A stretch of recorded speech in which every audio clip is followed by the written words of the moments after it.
तेलंगाना प्रदेश Congress committee के सदर रेवंत रेड्डी ने हैदराबाद के आउटर रिंग रोड के टेंडर मामले में उन्हें दी गई लीगल नोटिस को वापस लेने का महकमे बल्दी नज़्म नस्क के special chief secretary Arvind Kumar से मुतालबा किया। बदसूरत दिगर अरविंद कुमार के खिलाफ सिविल और क्रिमिनल कार्रवाई करने का इंतबाह दिया। आउटर रिंग रोड को कम कीमत में लीज पर देने से मुतालिक रेवंत रेड्डी के इल्जामात पर अरविंद कुमार ने चंद दिन कबल रेवंत रेड्डी को लीगल नोटिस रवाना की थी।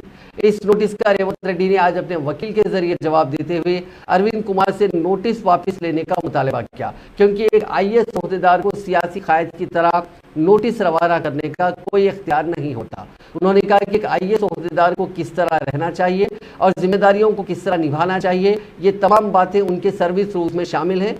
लेकिन अरविंद कुमार ने उन रूल्स की परवाह ना करते हुए एक सियासी कायद की तरह अपोजिशन कायदीन के खिलाफ जारहाना रवैया अख्तियार किया।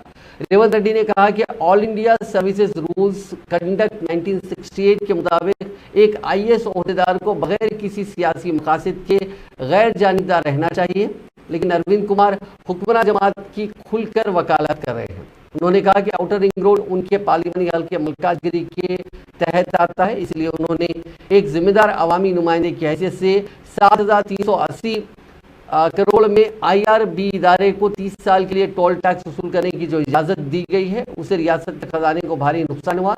रेवंत रेड्डी ने कहा कि टेंडर के अमल में बड़े पैमाने पर बेकायदगी हुई है और 30 साल तक लीज देने का इख्तियार ही नहीं होता, लेकिन कवायद की खिलाफ वर्जी की गई।